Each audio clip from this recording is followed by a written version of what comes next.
हे लोकांचा जो उत्साह आहे, स्फूर्ती आहे, त्याचं एक उदाहरण आहे. ही शक्ती एक बदलाव आणू शकणार ह्याचा एक दिवस आहे.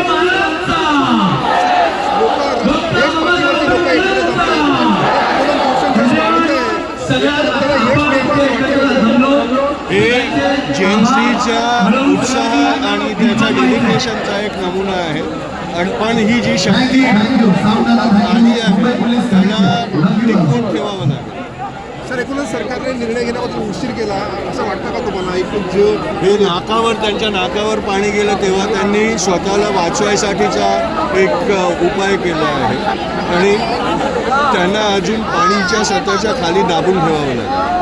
सर, काय वाटतंय आंदोलनात? आंदोलन असं सुरू राहील का की म्हणजे जोपर्यंत लोकांना न्याय मिळत नाही, विद्यार्थ्यांना न्याय मिळत नाही, तोपर्यंत आंदोलन सुरू राहील? हे आंदोलन सुरू झालं तेव्हा जे मुद्दे घेऊन स्टुडंट्स आणि युवा रस्त्यावर आले होते ते अजून शिल्लक आहे आणि मला वाटतं की ते लोक परत आपली ऊर्जा केंद्रित करून परत रस्त्यावर येतील.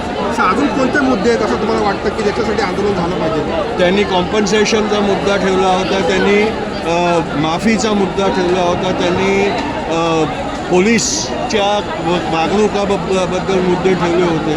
हे सगळे अजून शिल्लक आहे. आज पण दिसून राहिले की पोलीस कशा पद्धतीनं वागून राहिले.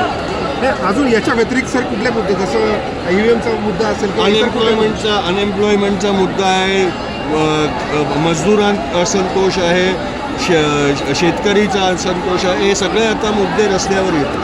Thank you sir. जिथे sir Sudhakar Kashyap, NS news.